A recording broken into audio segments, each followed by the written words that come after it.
What you doing? Why, I am knitting, of course. Weren't you going to make a men's sweater? Are there men's sweater patterns in lace weight yarn on Ravelry? Oh, but my sweet summer child, this is not a Ravelry pattern. This is a vintage pattern. Vintage knitting, it is a thing I have done on this channel before. It urges the question, where do you find the resources to engage in such activities as knitting vintage patterns? Now, we all know, of course, that Ravelry is a bottomless rabbit hole of pattern galore. There is not a thing you can imagine that is not on Ravelry. Yet, for vintage patterns, I sometimes find Ravelry a little bit of a hit and miss. There are loads of them online, but not all of them actually include the pattern. Sometimes it's just a picture and it says, well, it was published in 1949 in this book. And then, well, good luck with the search. In today's video, it'll be a little bit of a chatty video. I want to talk a little bit about where I source my vintage and historic knitting patterns. If you are like me, someone that actually wants to know what they buy before they buy it, I mean, it's kind of a logic thing they want to know, you buy patterns in person.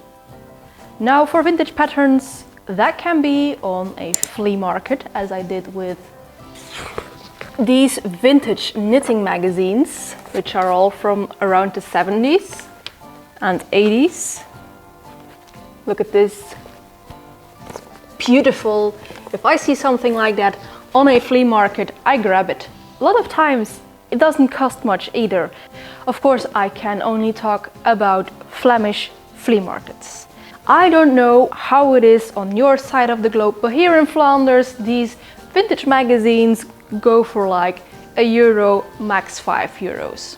Another in-person tactile way of receiving, of getting your grubby paws on vintage knitting patterns, vintage knitting resources, vintage crafting resources, not only limited to knitting, is ask a friend, ask a family member.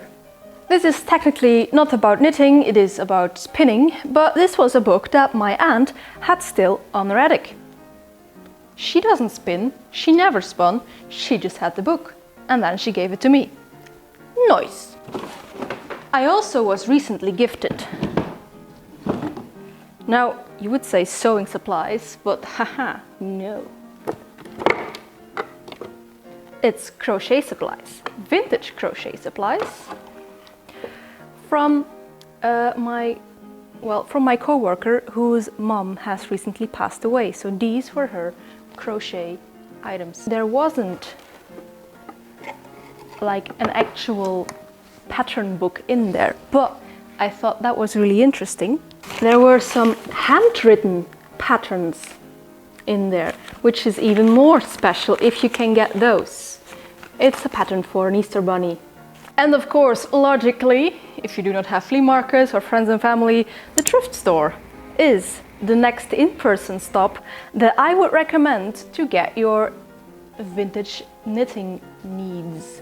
Now, my American viewers, avert thine eyes if you are used to seeing very full and, well, let's say, treasure troves of thrift stores, because here in Belgium, at least in the region that I live, it's not such an abundance of treasures. Like, I went to the thrift store today and, well, clearly someone has gotten to the craft bin before me, so that was a bust. On to the books, where I did find some treasures. I only picked one, and, well, I didn't count for it, but today apparently was €1 per book. So yeah, I got this little neat vintage knitting book for €1. But we are the year our Lord, 2023. We are no longer limited to whatever is available to us in our own country, in our own region. We have the internet. Now let's take our vintage knitting into the modern world. Because why yes, the digital realm has our needles covered too. The internet is like a ball of yarn that never unravels. Okay friends, let me show you some of my personal favorite websites and apps to source, find, download or buy vintage patterns. The first part of our online knitting pattern time capsule is of course the well and truly famous Etsy, where vintage patterns are, well, just a click away, literally. But if you're more interested in local vintage patterns, then searching for your own local second-hand website is also a very good starting point. For me in Belgium, that would be tweedehands.be. And for all my Dutch viewers, yes, the interface is 100% exactly alike Marktplaats. It's just the same website but a different name. So here we have it, that's our standard go-to second-hand website. A new player in this second-hand selling and reselling market is Facebook Marketplace, which has been a great resource. And one you might not think of, but which I have used successfully for sourcing patterns, is Vinted. It's mostly used for selling toys and clothes, but you can find pattern books on there as well.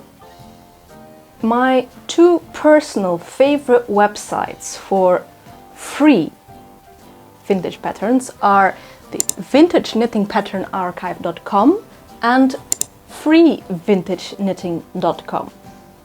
Now, those are just two examples, because there are multiple others, of course. Like, very interesting is, for example, the page of the V&A Museum, which has some really cool wartime patterns as well. And if you want a literal, a true time capsule, then there is only one address, and that is the Internet Archive. Yes, I'm talking about archive.org, especially if you want historic patterns. Then archive.org is truly your best friend. And with that I mean 1830s, 1840s, 1890s, Victorian, Edwardian knitting patterns. They're all there, they're all free. They're entire books of hundreds of pages.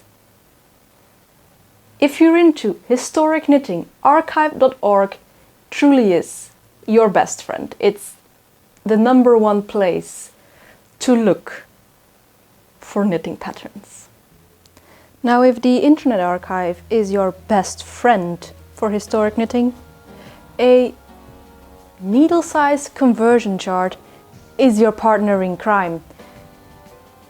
I'm talking to you from the standpoint of a continental European, but I guess you Americans might find the same problem, that a lot of those digitized historic knitting patterns are written in the UK. So they come with UK needle sizes, which are vastly different than the needle sizes metric system or the system you use in America. So your partner in crime is a needle conversion chart. Maybe some of you are curious, maybe at least the ones that followed along on the Tour de Fleece shenanigans, where I spun this lace weight yarn for a matching sweater set for my husband and myself. Maybe you are curious to know which pattern I'm actually knitting. It is this. This here lovely 1950s twin set. Now normally twin set means a cardigan and a sweater, but in here it means that, but it also means it's for both you and your husband. So that's a project that will feature on this channel in the future, without a doubt. So that was it for my short and hopefully sweet explanation of how I source my vintage knitting patterns and resources. Let me know though if I missed something. So, as I was saying before, the pizza delivery guide rudely interrupted me with some delicious pizzas. If you have some resources for vintage knitting to share with all of us, then please do so in the comments. If I have forgotten something, if you know maybe a secret stash of patterns that you would like to share with us, now is your time. Do so in the comments. Anyway, if you like these kind of fiber shenanigans, then maybe you could like, comment or subscribe. But of course, that is all up to you. And as for me, I will see you in a next video. Bye!